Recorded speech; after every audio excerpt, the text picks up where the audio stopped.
Hey guys and girls, welcome back to Tea Time. In today's episode, I'll be sharing with you one of the most horrifying stories ever.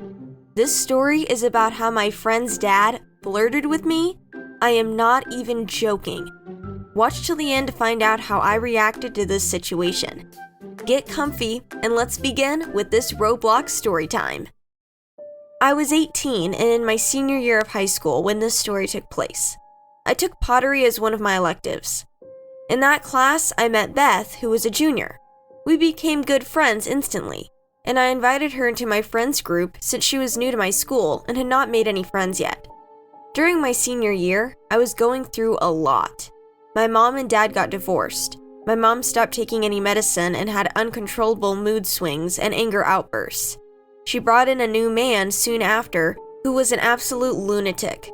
I confided in Beth during that time, and she told me I'm always welcome to stay at her house, so I don't have to be around all that. So almost every weekend I stayed over at her house. This meant I was around her parents from time to time, but mainly her father, since he worked from home in his office, and her mom traveled a lot for work. Beth told me some weird things about her parents. She said they occasionally invited other couples and did the thing with them. She said she thought it was so gross and couldn't wait to move out. I got weird vibes from her parents almost instantly, but particularly from her father, who I will call Joe for the remainder of the story. The first thing I noticed was how strangely he treated Beth. Like this one time, Beth and I were in the kitchen making something to eat, and Joe came and started messing with her, almost like siblings fighting and playing with each other. He would get a spatula and playfully smack her with it, and then she'd get annoyed and run after him. Or he'd poke her 1,000 times just to annoy her, and then they would play push each other. I could tell Beth was genuinely annoyed and frustrated at him. She yelled at him to stop, but he would just laugh it off like a kid. Maybe some won't find that strange, but to me, it was just plain weird.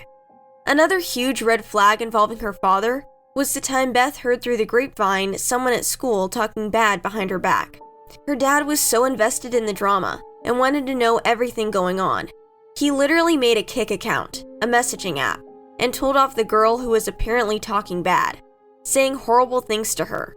It was known that the girl was bullied all her freshman year of high school, and Beth had told her father about that. When he was writing those messages, he literally told her that she deserved it. Beyond fricked up. That was such a red flag, and I should have stopped going over, but I was young and stupid. They also treated me like a daughter and did a lot for me, so I felt like I was sort of obligated to keep going there. As more and more time went on that I stayed at her house, the weirder and creepier things got, and now he started shifting over to me.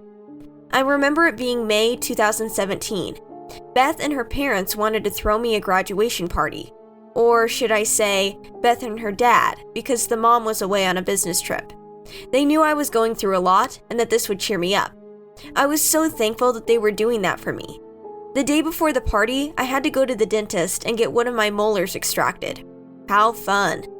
Beth's father said he could pick me up and just take me to their house after, since I would be staying overnight and having my party the next day. When he came to pick me up, we had a long drive to their house because they lived in the middle of nowhere. During the ride, Joe's son from a previous marriage, called him. After a few minutes into the conversation, Joe said to his son, "I'm not doing too much. Just taking my daughter's friend to the house and setting up the party for tomorrow. She just went to the dentist, so she got gauze in her mouth and can't talk. She can't talk, just like how we like our women. Huh, son?" And he let out the creepiest laugh. Like, WTF? Seriously? I just sat there in complete shock after hearing him say that. For the remainder of the car ride, I stayed silent. Not that I could have talked anyway. I had gauze all in my mouth. But I just wanted to get out of that car as fast as possible. We got to their house and started setting up for the party. For context, me, Beth, and all the friends that were coming to the party were my same age, and Beth's dad went crazy buying a ton of drinks for us. I wasn't comfortable drinking because I had never really drunk before this occasion, to be honest, but I just went along with it and figured I didn't have to drink that much if I didn't want to. The next day, the party happened, and we're all having a good time swimming, listening, and dancing to the music. Joe was practically with us the whole time, handing out drinks to everyone. He was trying to include himself in our conversations and wanted to hang out with us. I thought it was so bizarre, but I tried to look past it and enjoy my time because they really put a lot into the party. So, nighttime rolls around, and the majority of my friends started to leave, but a few asked if they could stay the night because they were too drunk to drive home. Beth's house had a big living room, guest bedroom, and her sister's room was vacant since she had recently moved out, so Joe said that they could all find a place to sleep. The people who stayed were basically all guys and people who were invited by the friends of our friends that heard about the party and just showed up. Some of them I had just met that day at the party. I was so shocked he let these guys stay over. He was so paranoid about Beth having a boyfriend or even going to prom with a guy. But yet, he got these drunken guys stay all over the house. Now here's where things took a huge turn and got so creepy. That same night, me, Beth, and the random guys are all chilling in the living room watching a movie and munching on snacks. Joe decided to come out and sit with us like he's one of the pals. He starts talking it up with the guys, and out of nowhere he says, "Is it, referring to me, a stunner?" he said.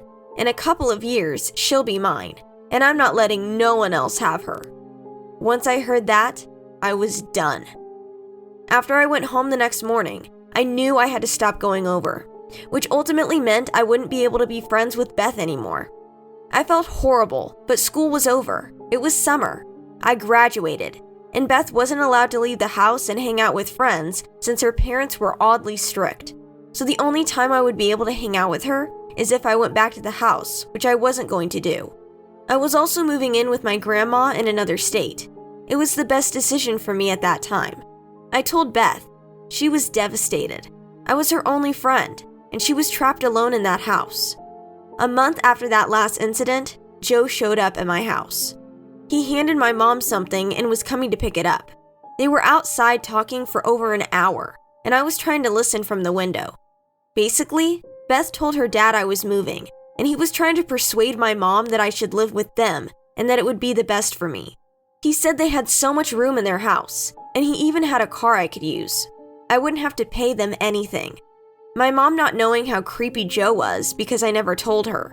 I basically told my mom everything that happened with Joe, and she was disgusted and told me not to step on that house ever again. Who knows what would have happened if I stayed with them? Beth was going to be back in school since she was going into her senior year. Her mom was always away for work, which means I would have been alone with Joe, which absolutely terrifies me. The last time I heard from her was a couple of years ago after I moved out. Her sister texted me asking if I had heard from Beth. I said no, and she basically told me that Beth left home and nobody could reach her. I tried calling and texting her, but got no responses. They found Beth shortly after, and when I asked if everything was okay, she said just some minor things had happened, but she's okay now. She didn't go into detail about what was going on. Makes me wonder what happened for her to have run away from home. To give you all some background, Beth was never allowed to have social media when I was friends with her, but I saw that she made a secret account, which is the one I found. Well, I found out through this account a couple of years later that she got pregnant and had a baby. I never knew who the father was. It's just pictures of her holding the baby or the baby by himself. I found her mom's account since she was tagged in a photo and saw that she divorced Joe and had a new husband. I'm not sure if Beth still lives at home, although in the photos, it looked like she was in a different house, so I'm hoping she moved out. As for Joe, I also saw the creep on Facebook. He's been pretty inactive too. I hope to never see him again. Stay safe, ladies, and always look out. If your gut tells you something is wrong, listen to it. God knows what would have happened to me if I stayed with Beth. So that's it for today's Roblox story time. Without a doubt, a very bizarre story. If you liked the video, don't forget to subscribe and hit the like button. With this being said, this was Tea Time. Peace out!